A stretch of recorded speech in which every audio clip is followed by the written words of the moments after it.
Hello and welcome to the podcast where good facts get rewarded and bad lies are punished. But will we catch the lies? This is What's the Fact. I say no. Never catch the lies. Mind you, this guy's good. He's really good. I've been bad lately.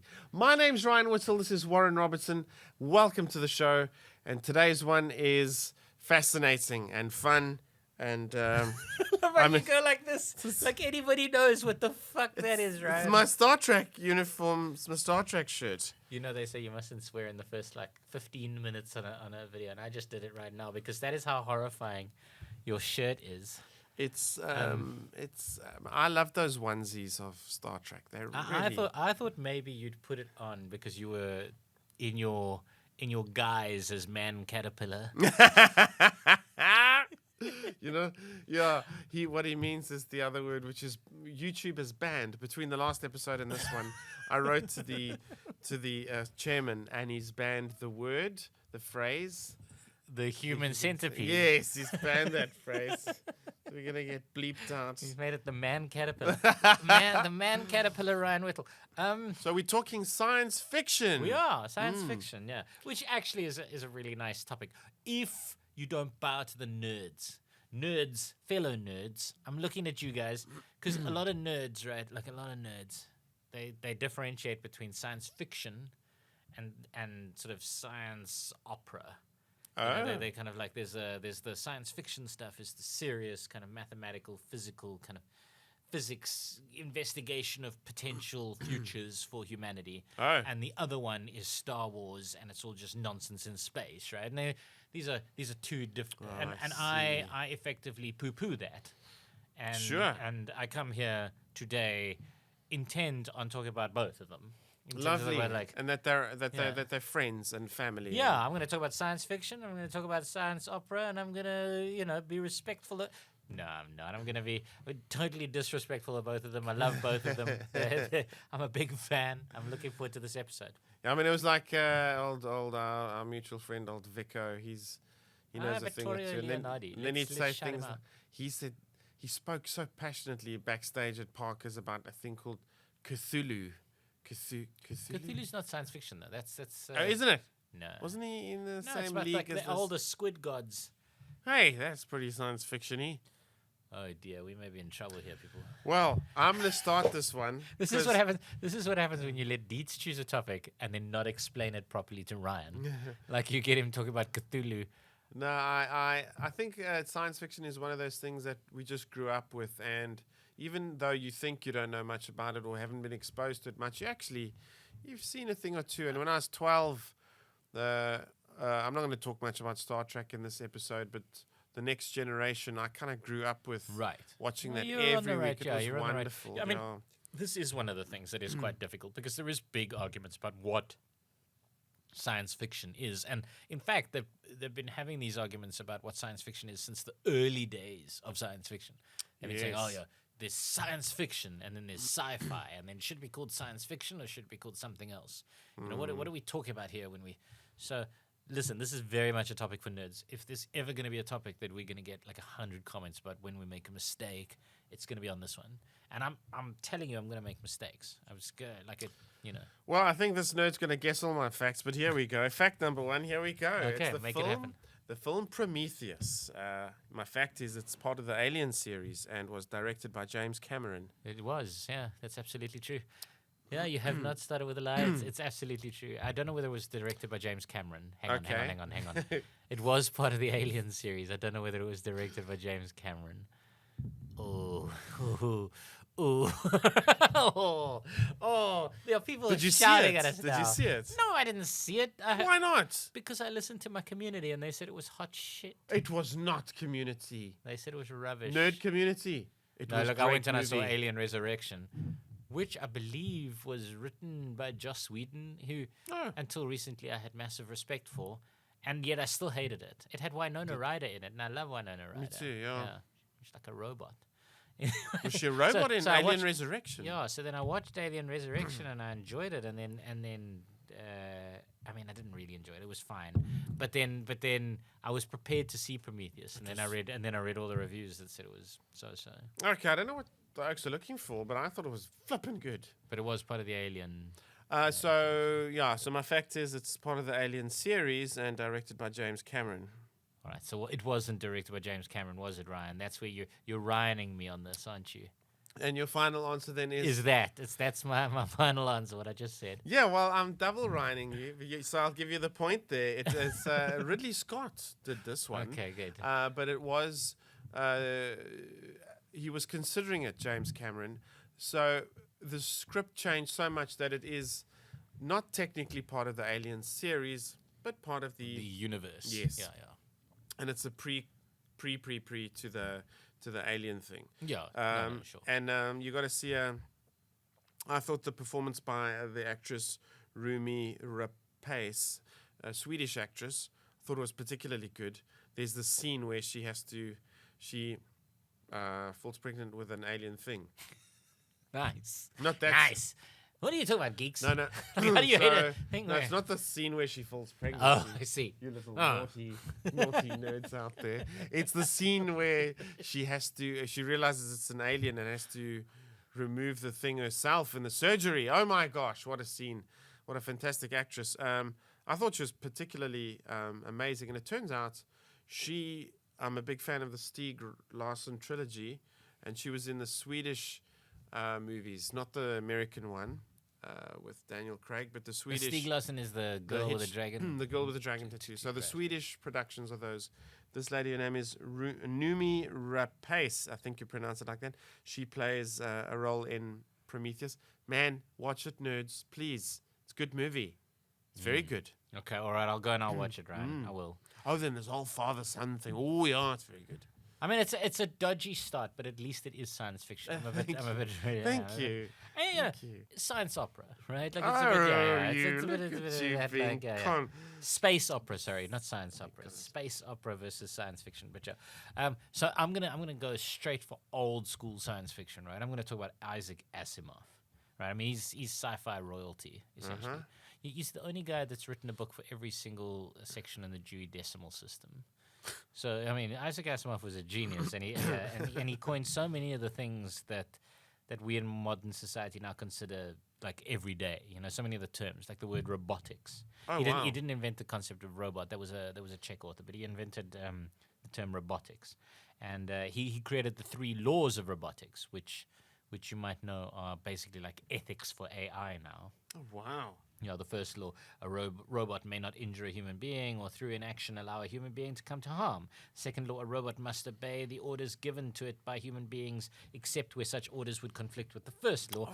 And wow. the third law, a robot must protect its own existence as long as such protection does not conflict with the first or second law. So people are saying, like, this is so well thought out, these must be programmed into our AI so that our AI never rebels against us and destroys us. So, but But- you can see things like a little bit of Terminator, you know. That Yeah, kind of, yeah. And also what was the one with Harrison Ford? Man.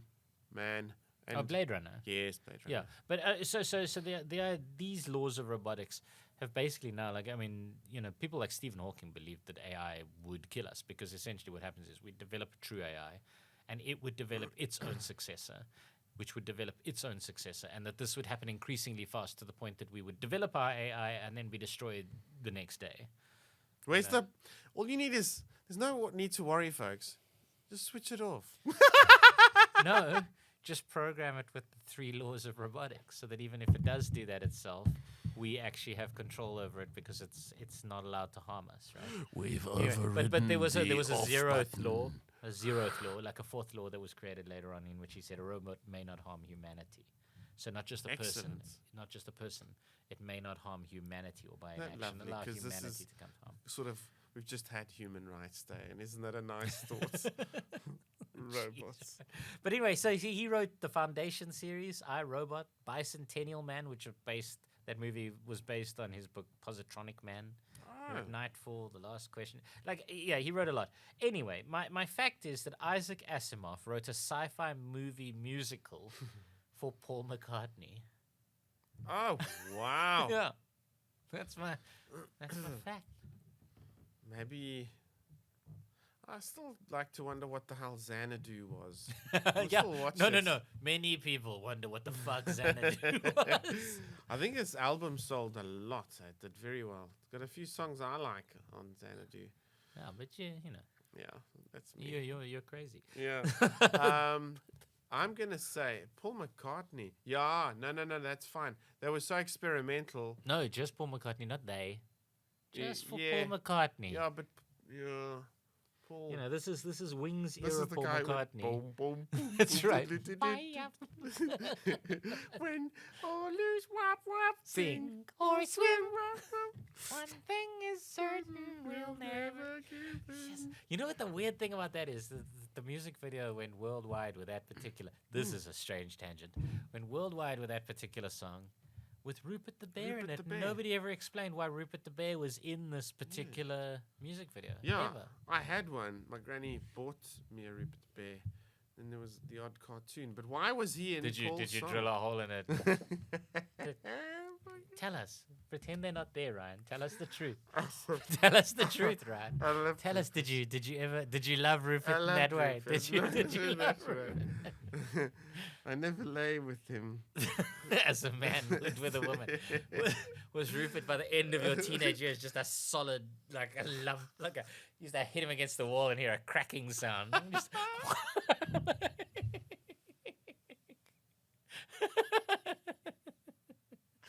We're so sorry, children.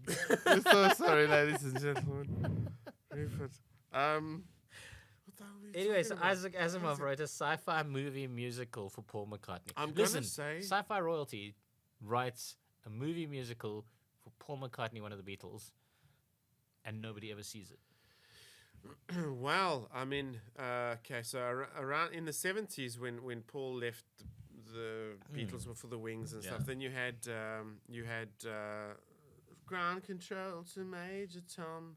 You had David him, Bowie, David oh, yeah. Bowie, and Came That along sort with of thing. Ziggy Stardust right, in the early 80s, yeah? so maybe it was and Xanadu. I think it took place in outer space. I don't know what the fuck Xanadu was. Wasn't it a nightclub? I thought it was outer space. I'm not sure, but I'm gonna say yes. I think there was enough weirdness and also embracing of weird things like that to say story might be true. He wrote a sci-fi musical for Paul McCartney. I'm falling for it. I mean, it sounds like nonsense, but it's absolutely true. You're right. Yeah, it's Ooh. absolutely true. You have to go to the Boston University archives and you look for a thing called 5 and 5 and 1. And that is an Isaac Asimov musical penned for Paul McCartney. Paul McCartney is apparently a bit of a sci-fi nerd by accounts, and he asked him to write a screenplay for a sci-fi musical. But you see, the Paul McCartney had the idea. So he went to Isaac Asimov and he said, like, yeah, it's going to be about a band who realizes they're being impersonated by aliens. And then he went to Isaac Asimov, and Isaac Asimov wrote it. And then at the end, Paul McCartney decided he hated it.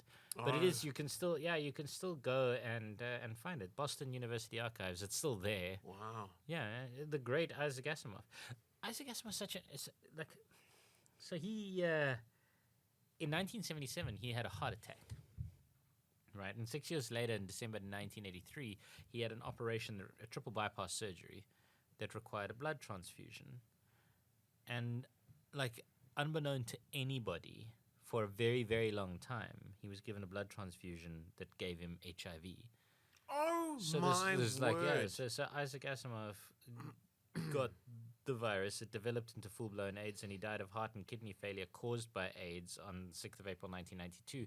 And nobody spoke about it until 2002, when his daughter basically gave permission. She said it was weird that they'd hidden this fact, and she released it to the public, saying that, yeah, Isaac Asimov, the great sci-fi author, had died of AIDS.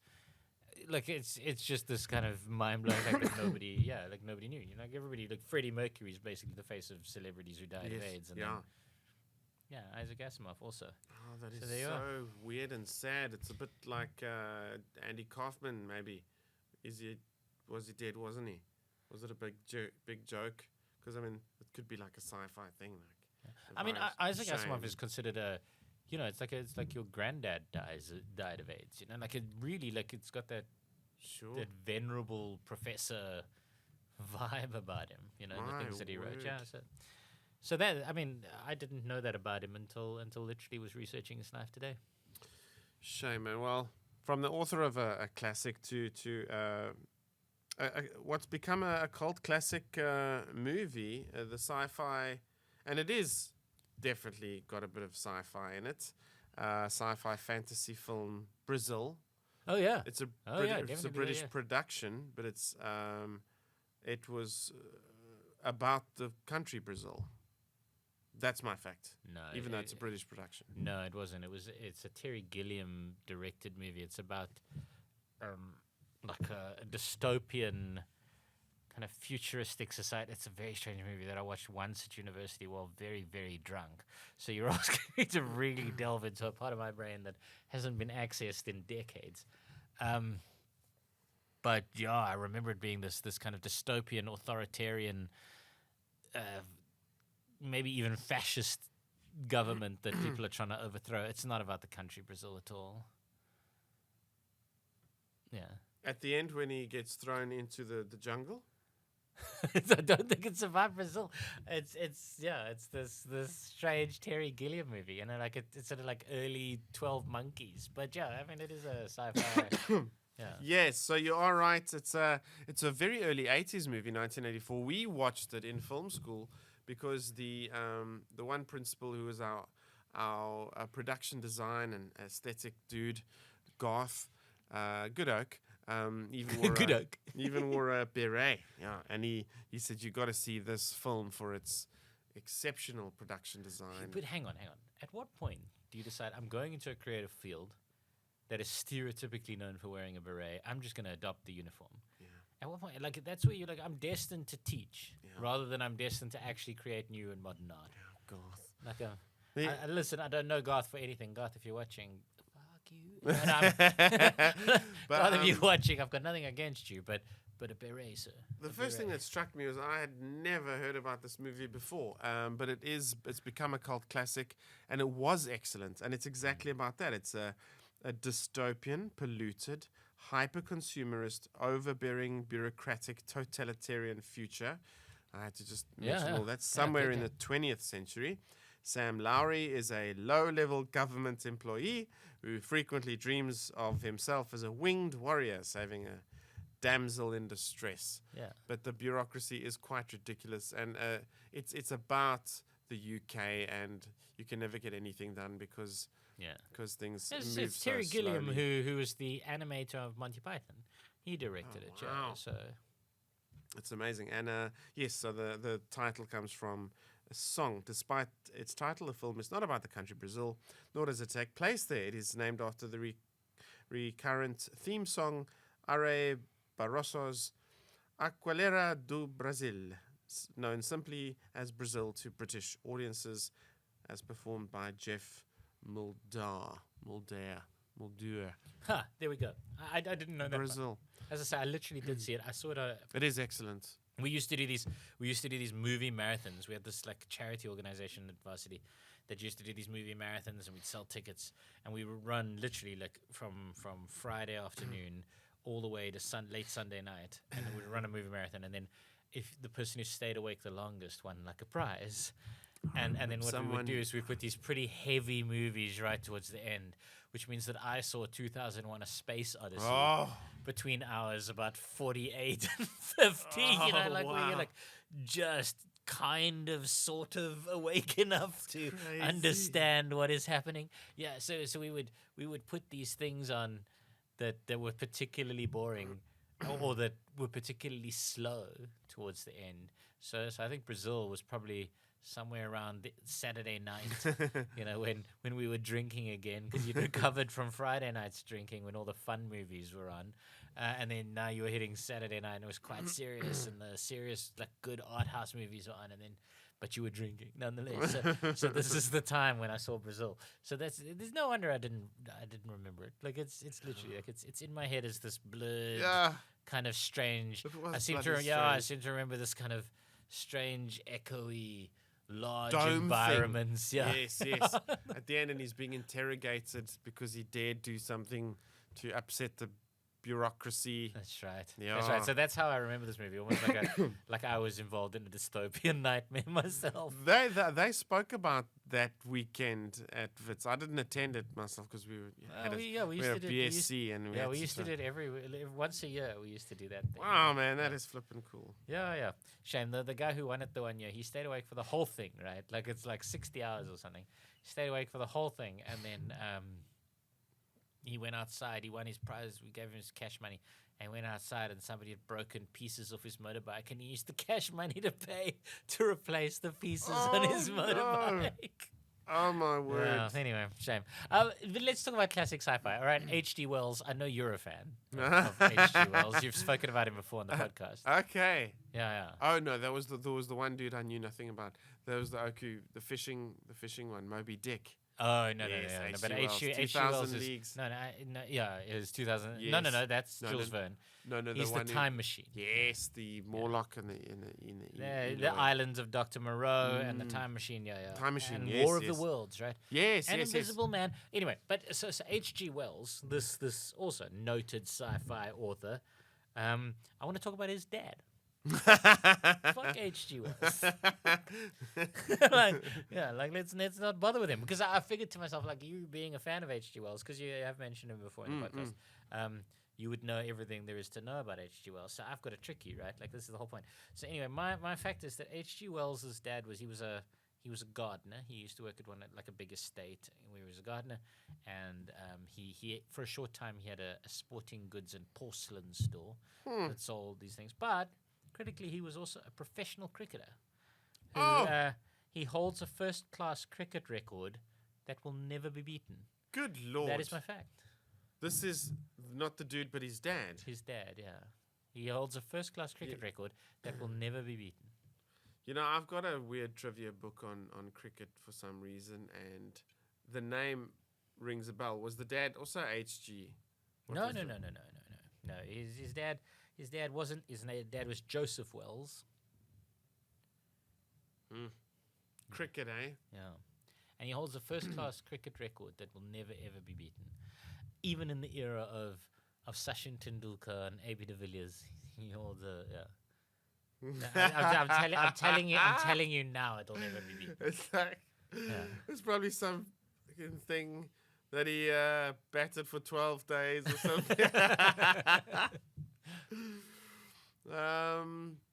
So H.G. Wells' dad holds a first-class cricketing record that'll never be beaten. What say you, Mona? She's looking lovely tonight. Yeah. No, I mean, she's always looking lovely. It's why we paid 660 million rand for her twice. That is such an outrageous fact. No, I'll say you're pulling my leg. You made it up. No. I know you love cricket, Ryan. do You would love know cricket, this. You'd know yeah. this. You love H.G. Wells. You know cricket. How would you not know this fact? You're making it up. You're making it I up. think you're being unkind to me, Ryan.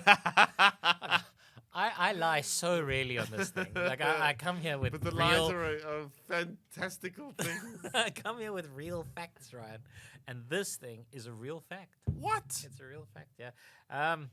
He is the first bowler to ever take the first class cricketer. Yes, right, yes, yes. to ever take 4 wickets in consecutive balls. No. Yeah, so that's never going to be beaten. How can you beat a record where you're the first of anything? You see, I added that in to Very confuse nice. you. That was my curveball. Yeah. So not even a hat trick, 4 in 4, eh? 4 in 4, yeah. So he used to play for Kent, and in 1862 he dismissed Sussex's James Dean, then Spencer Lee, Charles Ellis, and Richard Fillery with successive balls. And in fact, the second guy in that, Spencer Lee, was the great nephew of Jane Austen. So there you are. There's another little bonus fact in there. I didn't even know she had kids. She might. You don't have to have kids. to Great have a nephew, yeah, great nephew, yeah. But Wow, yeah, man. so H.G. that's why it'll never be beat. 4 wickets, first one. H.G. Wells. I love the Time Machine. Plus, we studied it in Standard 6. Would you believe it? And then I've actually seen the original movie. It's quite. Well, it was on TMC or whatever, and you got to watch it through those lenses of time.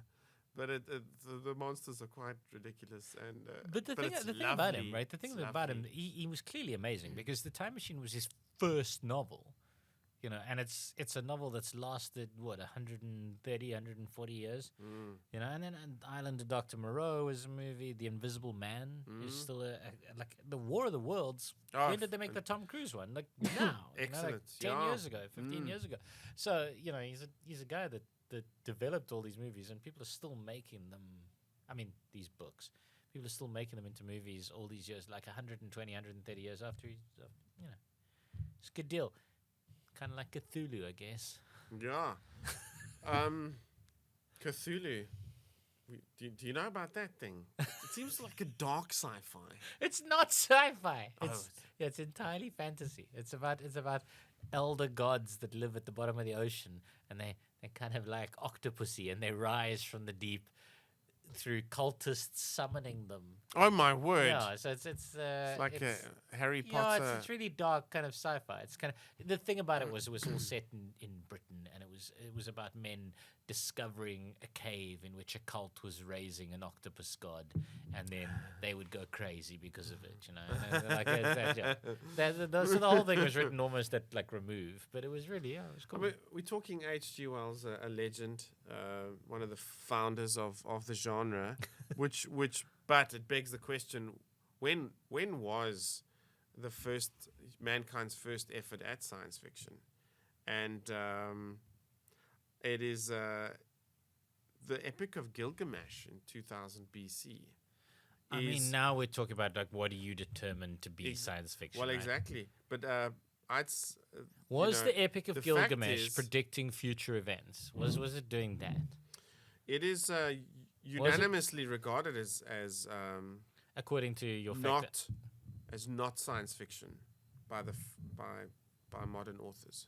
but you're saying it is science fiction according to, because you see the thing is, so again we're on that that split. Is it a space opera? Is it fantasy? Is it science fiction? And you have to science fiction generally has to take the position that it's imagining technology that could realistically be developed, right? Like it's imagining a future that could realistically happen. That's science fiction. Then space opera uses space to tell a story, and then the Epic of Gilgamesh, which I remember, right, is about like a dude who goes off and kills a giant. So I've in fact spoken about it on I think literature podcast. So in my mind, it is not science fiction because I don't recall it ever inventing a type of technology which we then subsequently, like even if it was written in an era where there were no wheels and he predicted a chariot, that would be, I think, science fiction. I hear what you're saying. I'd love for the nerds to leap in. I'm prepared to give a guy who wrote 2,000 years ago and talked about one day we're gonna have these sticks with strings on them that fire like other sticks into human beings. I'm prepared to say that dude was writing science fiction, but I don't think the Epic of Gilgamesh is a science fiction at all. So yeah, my fact is it's unanimously not regarded. So mostly not regarded as science Oh, fiction. so the word unanimous is Orionism. No, there. fuck that. Don't worry. No. Mostly not. Okay. And you said true. It's mostly not. It's not. No, you'd no, say it's not. I'm saying it's it. No, I'm not. I'm saying I don't give a fuck what Right. the experts say. Well, there's two I'm experts telling you it's that are not. going to have something to say to you, but I'm I will telling you give you it's the not. point. Okay. I will give you the point. But they sci-fi writers. I'll tell you their names: Lester Del Rey and Pierre Versins. Versins, he's French, I think. Now they argue that it is the first crack at sci-fi, and the reason Lester Del Rey says is because there's this kind of apocalyptic flood thing.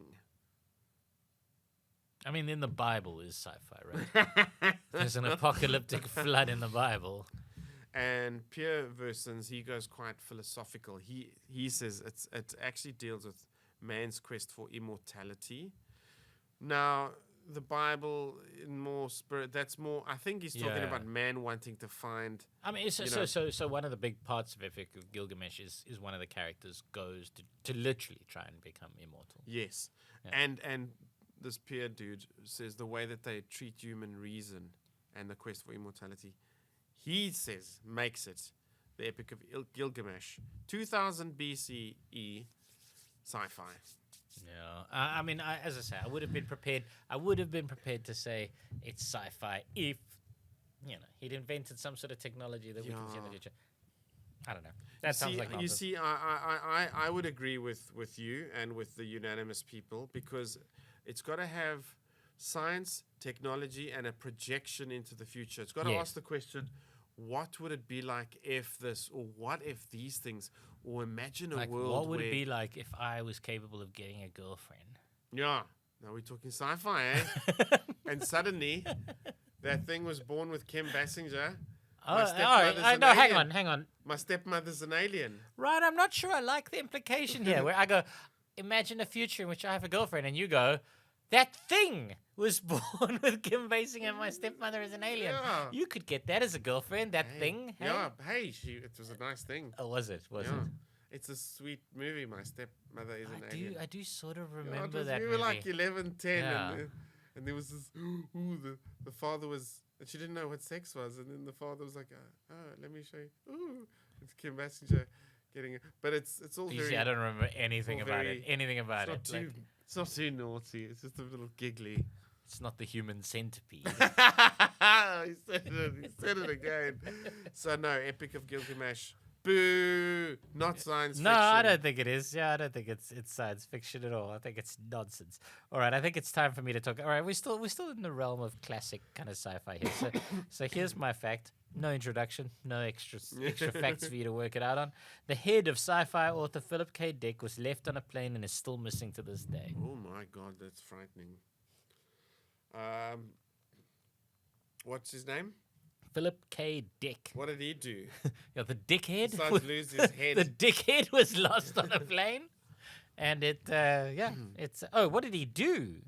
No, he's one of the most prolific science fiction writers of all history. What did he do? He wrote 41 novels and 121 short stories, including Total Recall, Wow! Do Androids Dream of Electric Sheep, which you probably know better as Blade Runner, Wow! and Minority Report, amongst Holy them. Yeah, he's shitballs. really I mean, he died in 1982, age of 53, from complications from a stroke. But what I'm saying is the dickhead was left on a plane, and went missing, and is still missing to this day. His head on a plane that's missing.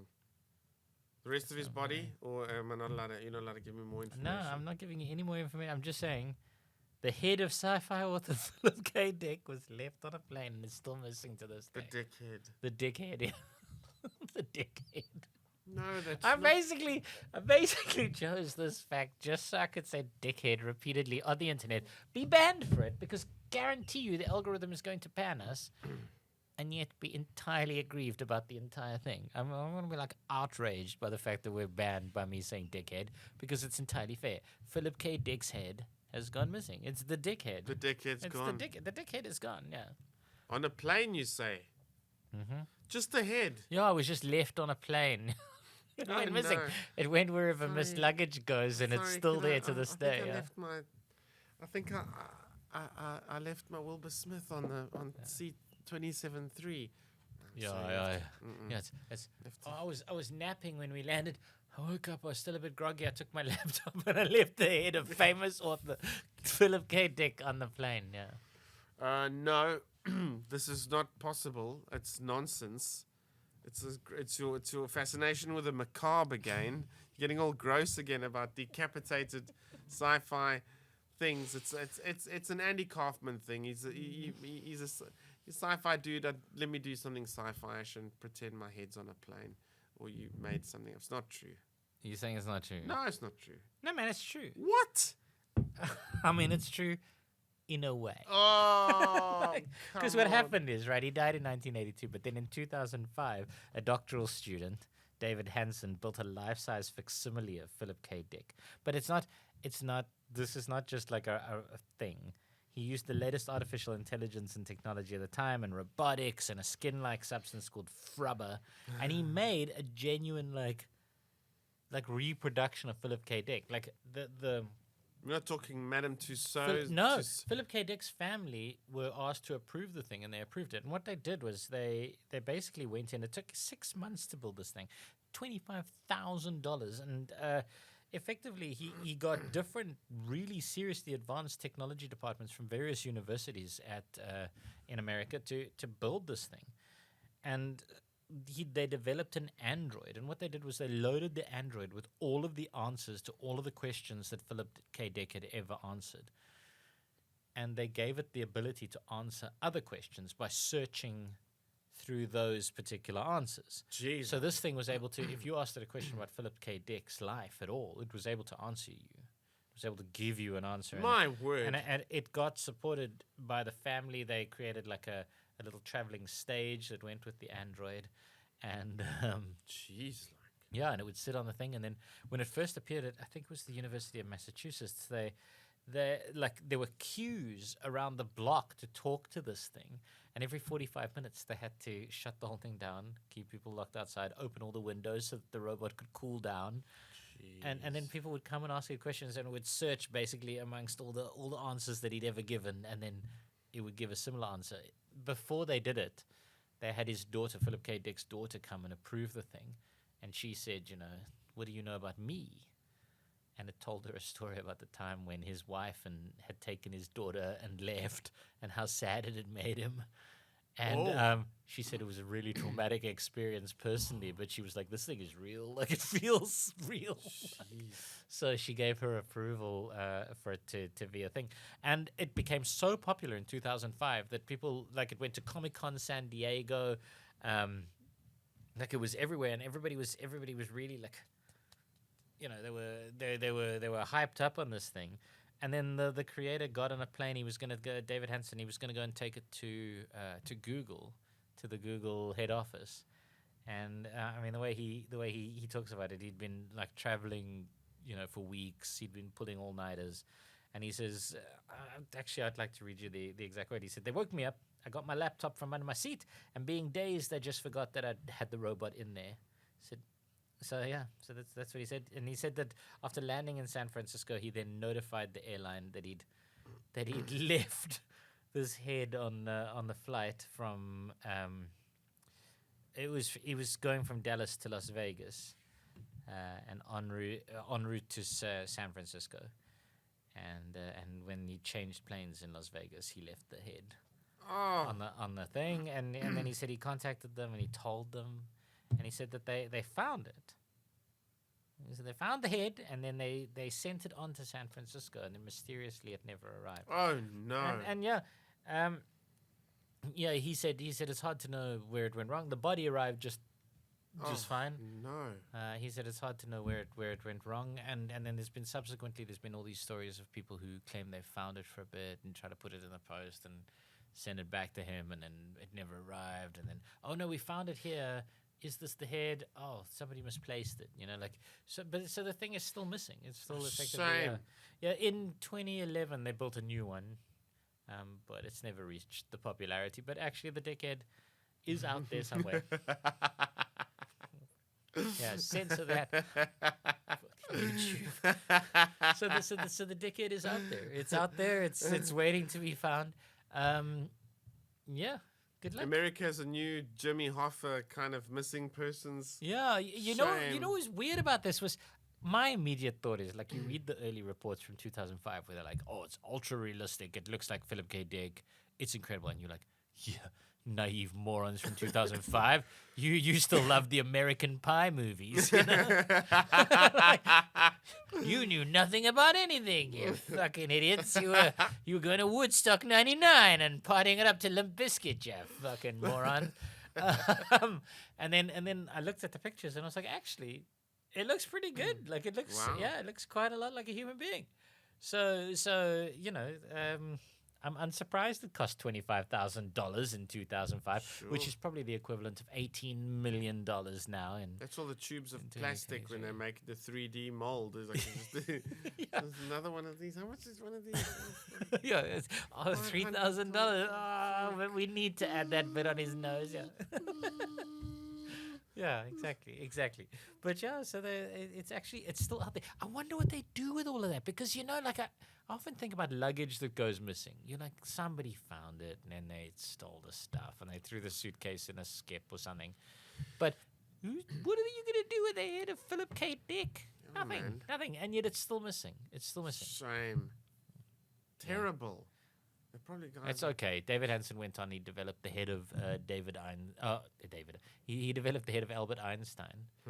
So he apparently made a lot of money off of the head of Albert Einstein. So it's Wow, hard to man. feel. It's hard to feel sorry for the dude that profited off Philip K. Dick's head. Our heads are going to be great because they've got like 38 episodes so far on YouTube just to run through that AI. They can ask us anything about anything in the world. Oh and my we'll, god! Yeah, replicating us is so Yeah. easy. Yeah, They're so easy. lucky. They're so lucky. It's just unfortunate nobody's prepared to spend $25,000 replicating my head. Come on, man. Get the 3D Otherwise, printer. I'd do it all the time. If this thing starts making money, that's what I'm going to do. I'm going to basically make robot heads myself Yeah, so that I can give everyone a head. yeah. And be like, And- yeah, I'm giving you head. It's installed. It's got some chatbot GPT installed. That you can ask Right. it anything. It'll Yeah, it could just- answer. in Warren's voice, it'll just tune out a blog for 500 words. Oh my god, it's so creepy. I love it. I hope that I can carry on earning money for my great grandchildren by writing blogs for the rest of my life. So we're talking about the origins of sci-fi, and this fascinates me quite a bit, especially as a sort of a religious chap. But my fact is about H.G. Wells and Jules Verne. What their philosophies were by the time they neared the end of their life, and my fact is Jules Verne. He ended his life as an atheist. H.G. Wells subscribed to the philosophy of deism. Deism. So Jules Verne, atheist. H.G. Wells, deism. Yeah, Because the reason for that is in the worlds of sci-fi, it's very much if there's not a transcendent visitor, it's a visitor from another planet or another world, and so there isn't the supreme being necessarily. It's all the ideology is very rationalism, humanism, scientific materialism, and in that universe you then imagine a future, and you don't. So there isn't. There's no magic, there's no fantasy, and there's also no sort of higher power necessarily. So look, there is a point, right? And this is a bit philosophical Sure. debatey, which is a bit shit. But there is a point at which science has to stop, right? Like we can know everything we know. Like, let's say we carry on learning how the world operates. We carry on learning all the science, all the everything, and then we reach the outskirts of the world and we know of the universe and we know everything about it, and yet we do not know why. Sure. How do you answer the question, why is this Yeah. here? And why Because is you the can only- question why even there? Where did why come from? Yeah. But yeah, so there's always going to be a question that we can never answer. There's always going to be that moment, that thing beyond the observable universe, and even beyond. Let's say we discovered extra universes beyond that, and then we carry on, but there's always going to be a question at which our observation capabilities stop because we've got limited eyesight. We can only see certain things, and we can't see beyond that. We've got limited senses that can only perceive certain things, and our brains may not be big enough to calculate maths on a certain level. And there's going to be some point at which the answers have to stop. Unless we develop AI that answers it all for us, or whatever it is. but so the ability to imagine people who lived their whole lives as atheists eventually coming to some kind of religion at the end of their days isn't impossible. It is unlikely that they would settle on an Abrahamic religion because the idea that there's a single God that looks exactly like us that created the whole universe would be difficult to imagine.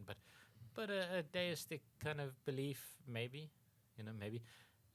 H.G. Wells, as far as I can tell, should have believed in, cricket. Like, as far as I can tell. But, yeah, I've got no idea how they all died. Yeah, so Jules Verne, atheist, H.G. Wells, deist. Yeah, sure. It's true. I'm such a dick. You did such a nice answer, and I swapped them. I'm just such a dick. I'm just such a dick. Such a dick. It was H.G. Wells would have called himself an atheist. Jules Verne, deism.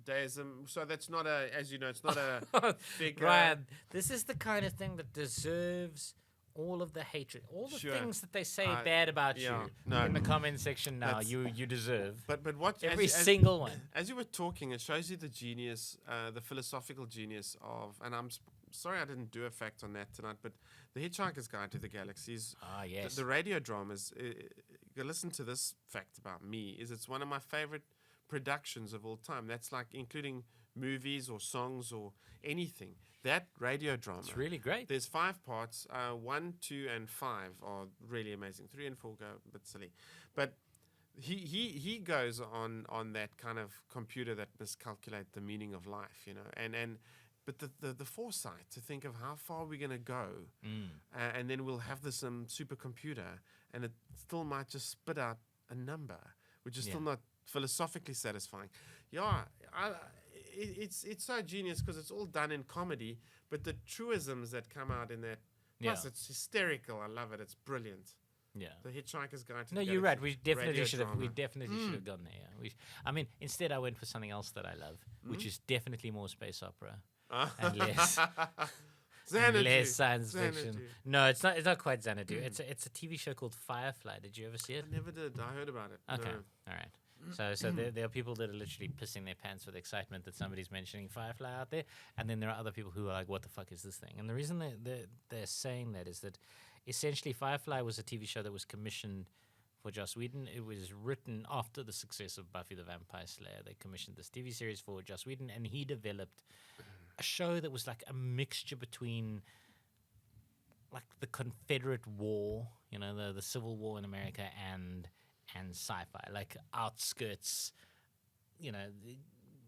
spaceships that are falling apart, and very wild western sort of planets, and these kind of new populaces developing and inhabiting new planets. Wow. But it's just focuses on the crew of a single ship called Serenity, which is like a smuggler ship that travels between the worlds carrying That different sounds illicit amazing. packages. It's really wonderful, and it's not wonderful because of the concept as much as it's wonderful because of the way the characters interact with each other. Like, it's really, it's funny and it's cool and it's interesting, and the characters are all adorable and lovely, and I wish to God that Fox Network, which commissioned it, hadn't decided they were going to screen it in entirely the wrong order. They basically looked at the 2-hour intro which introduced all the characters and what was going on, and went, no, that doesn't sound very interesting. This one where they do a train robbery, that sounds interesting. Let's put that one first. And then no one knew who all the characters were. They didn't know what the fuck was happening. They shuffled it up, and then they stopped showing it before all 12 episodes had been screened, and because it was doing such terrible numbers.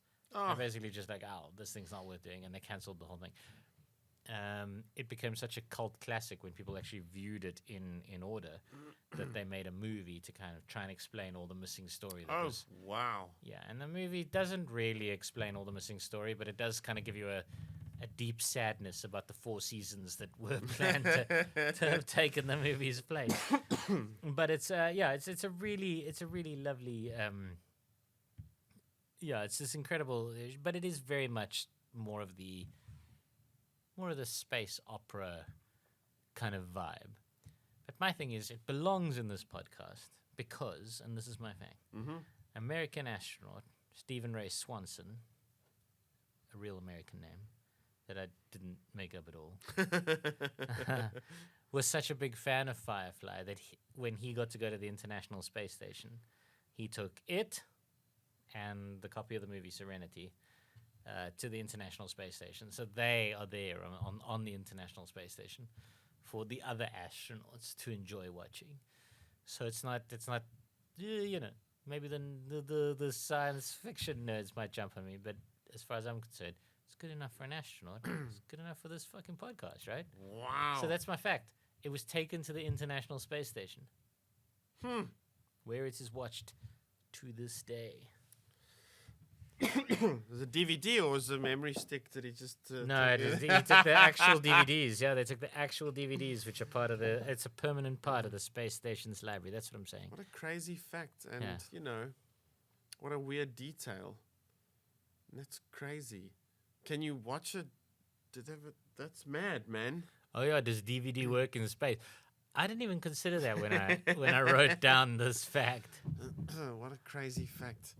It sounds like it could be a nice... You know, people like to do little nice things when they, like, say things like one small step for man Yeah. and all that thing. So maybe it meant that much. But what a beautiful tribute to the show if he did do that. It's an excellent. It really is an excellent show. It's well worth watching. If So you, it's- I mean, as long as you can put up with space opera instead of science fiction, right? Yeah, I think I must give it I a think crack. it's science fiction though, because you know the astronaut loves it, right? He does. According to Look, my fact. Okay, I'm saying it's a lovely fact. I want it to be true, and I hope it is true, and I'm saying it's true. It is true. Is The it? Entire thing is Wow, true. that's in fact, lovely. the International Space Station has one of the best libraries of science fiction movies in the world. Wow. Because astronauts, unsurprisingly, love themselves a bit of science fiction, and they each get to take a very small number of things up into space with them and then leave them there. So they've constantly been taking up classic science fiction into space. So the International Space Station has a library of amazing science fiction and Firefly. amazing. So that's that's the actual fact. That's the actual secret. Is it? Fucking flying above our heads, the brightest star in the sky is. They're watching Is, Firefly this tonight. incredible sci-fi library. Yeah, this is an incredible thing. Firefly is a thing I could talk about like quite a lot. But one of the things I love about it is that it's very aware of other science fiction, right? Like it builds a lot of the other science fiction into it. So it's got in many of the scenes hidden in the background. There's this copy of the carbonized Han Solo Oh, that sits. Han Solo sits like thank you very much. cheers. Thank you, Dietz. Yeah, so you know, carbonized Han Solo from old Star Wars sits in the background. This miniature copy of many of the scenes, and then they did other things like I forget the name. So this is all off the top of my head, but the Alien franchise. There's a name of the company. The guns, Okay. the guns in Firefly is stamped with that logo. Wow. And then I mean, there's other less subtle things where they reused things from old sci-fi movies in Firefly to save some money. So like the Star Wars, some of the lesser known Star Wars ships are in the background of scenes. So they're like when Inara's shuttle docks with Serenity in the pilot episode, an Imperial shuttle can be seen flying past in the background. It's that sort of stuff. And then in Starship Troopers, this is something I should have spoken about quite a bit more, is Starship Troopers, which was amazing. The Alliance officers' uniforms are the Starship Troopers' uniforms. so they kind of repurposed a lot of the older sci-fi stuff to make their show. Yeah. Firefly. Starship Troopers is definitely like. Did you ever see Starship Troopers? No, I heard it was good. What everyone said was terrible was the one with John Travolta, and he had things coming out of his nose. Oh, Battlefield Earth. Yes. Yes, no, it is Was- terrible. is it was- terrible? yeah, no, Is it not even become a cult classic? Is it just so bad it just died? Should no, never it's, have been it's made. so bad. I mean, the reason it was made Forrest is Whitaker as well. Eh? yeah, it was made by the creator, and I've forgotten his name briefly, and I'll remember it now. But the creator of Scientology. Oh, okay. So John Travolta, who was a Scientologist, made it as like a tribute, but it's a piece of garbage.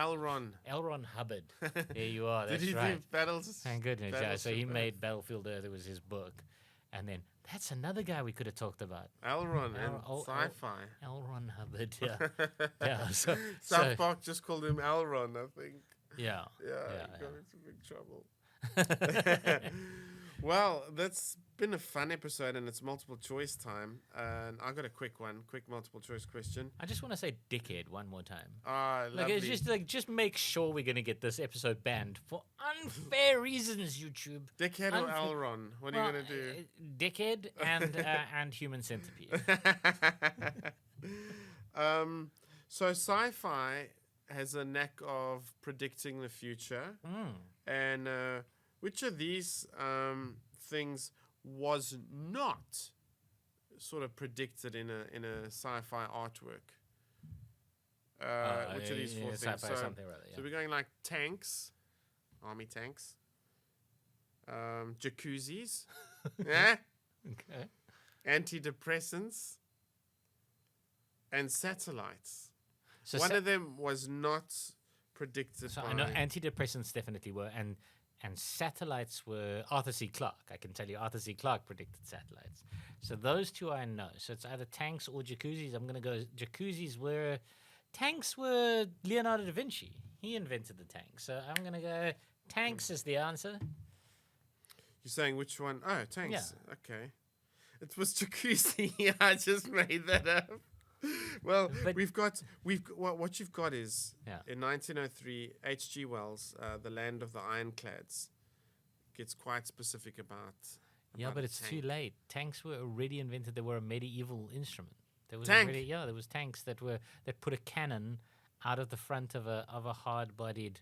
Yeah, so this is a fuck up. This is a fuck Yeah. up. You're getting half yeah, a point. Yeah, I'm getting Um, I'm getting all of them. And what do you say about antidepressants? So antidepressants were definitely created by Yeah, Aldous Huxley in Brave New World. Well, I don't know if that's... Well, is it Yeah. a sci-fi? Yeah, it is a yeah, sci-fi. definitely. Yeah. And indeed, Arthur C. Clarke satellites. So, So jacuzzis all right, are I just had made a up. multiple choice, but I'm gonna go with a different one. Because I'm gonna go along your lines, right? So what I'm gonna do is I'm gonna say, sci-fi is great at predicting the future, right? Yeah. Like you've just proven it. Yeah, yeah. But you know where the best predictions of the future come from is Star Trek. Ah. So, which of these, all of these things were invented by Star Trek before they became reality? All of these things, Wow. except for one of them. Okay. iPads, augmented reality glasses, handheld medical scanners, and Bluetooth or wireless communication. So all of those things, except for one of them. Yeah. Yes, because that's amazing. Because they're always doing shit on Star Trek. That's like Yeah. The medical scanner for sure. Right. Oh dear. Yeah, and sick, recently, Dr. Spock. medical scanners a thing, right? Like it's a Okay. All right. So there's medical scanner, iPad. I'm quite sure. They're actually all. It's going to be a difficult one for me to choose because I'm not really sure. Then you said Wi-Fi, Bluetooth. I'm saying, yeah, like Definitely. wireless communication, Can't rule that handheld one. medical scanners. But I'm going to ask you to think quite carefully here because does the thing really exist in the modern era? okay. Yeah. So handheld medical scanners, Bluetooth and wireless communication, augmented reality glasses, and iPads, all invented by Star Trek except one of them. Yeah. Augmented reality glasses.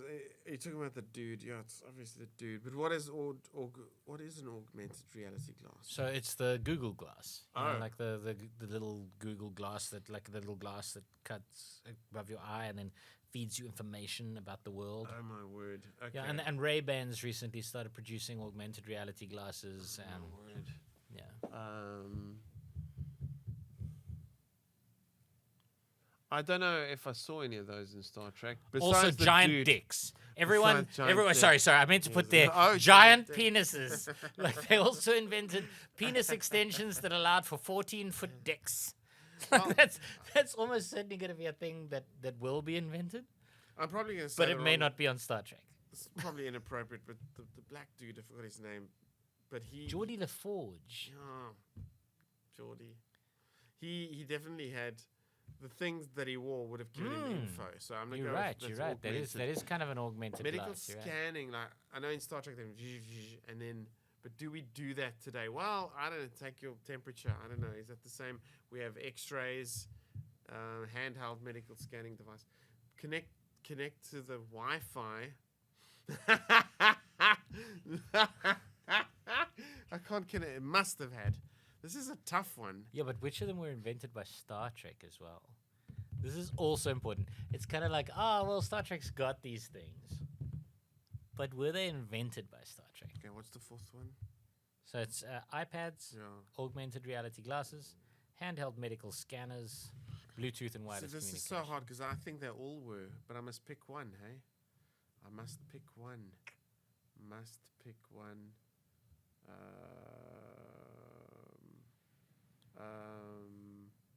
No, I am truly stuck. Okay, glasses, iPad, scanner, Wi-Fi. Oh, Not Wi-Fi, man. wireless communication. Yeah, that yeah. thing, Bluetooth. Yeah. Yeah, it's wireless. This is a tough one. What am I going to go with? I'm going to have to pick one. I'll say, okay, maybe I'll say the wireless connection is maybe in the another wireless TV communication. show. But but they definitely had it. But I have to pick one, so I'm going with No. that. So wireless communication, I get it. Like you think about the chess communicator, Yes, right? Like, beam me up. yeah, Yeah. beam me up. But that's not I necessarily a can't thing that catch- we've got I'm today. not picking up the signal for the ship's thing. I've lost the ship's thing. I mean, that's totally like. Yeah, but this we don't have that today. But but if you go back to the original Speak Star for yourself, Trek, Scotty. if you go back to the original Star Trek, Uhuru, the communications officer, used to sit at a communications console with an earpiece in. That used to be essentially the pretty that Spanish Bluetooth- lady. the black lady. Oh, okay. Yeah, she Sure. used to. Yeah, she used to have the original Star Trek. She used to have the communication. She had a big silver earpiece in when she sat at her counter. So she had wireless communication and Bluetooth in exactly as we imagine it. So even if you want to discount the chess thing, right? Then the handheld medical scanners, we do in fact now have medical scanners that do testing on the patient, like in the room that they can't test for everything yet, but they can test for a lot of things. So we do have handheld medical scanners now. As you said, augmented reality glasses. Even if you discount Geordie LaForge, Yeah. in the original Star Trek, the Dominion used to wear headsets that allowed them to see outside of their ships and connect with their like basic central network. So the augmented reality glasses are a thing. The answer is actually iPads. And it's not because they didn't have them. In Star Trek, they had a device called the PADD, the PAD, which was basically like an iPad. And that was in Star Trek: The Next Generation in the 1980s. And then people would it was like a personal access display, something or other. It's what it was. It's what it. Personal access display device. The personal access display device. Yeah, so they even called it a pad. And then they used to do all their things on it. What's interesting about that one is that when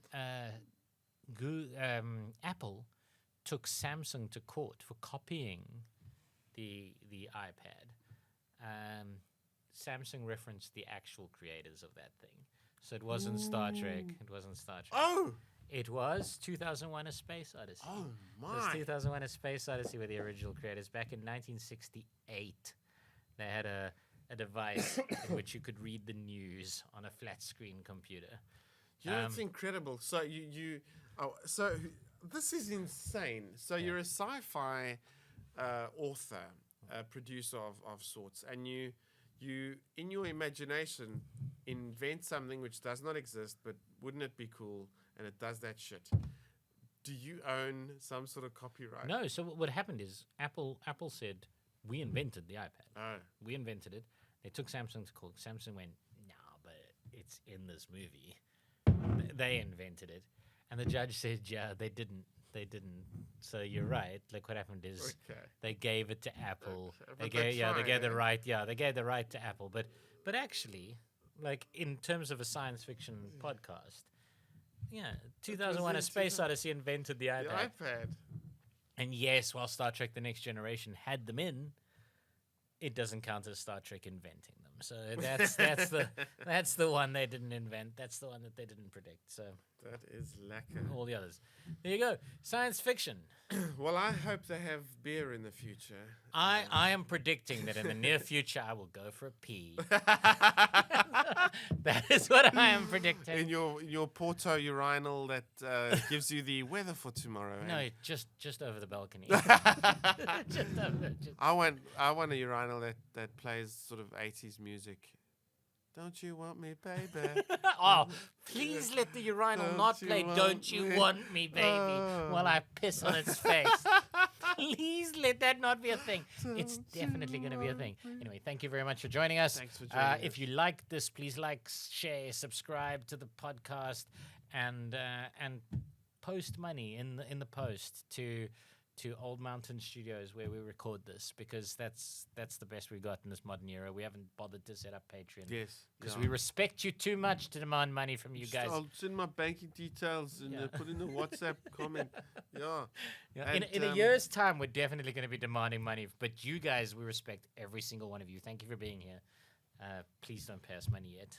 Cheerio. And if I don't see you later, good afternoon, good evening, good night. That's not. I mean, it's a bit sci-fi, isn't it? Not really. Sort of eh? predicted reality It TV. was wonderful. Very clever. The Truman Show. This is where Dietz, if he was a good editor, he'd fade Fade out. us out. But he's not going to He's not, fade he's us just out. gonna- when He's is he gonna stop until it talking? gets awkward. And it's just going to cut us.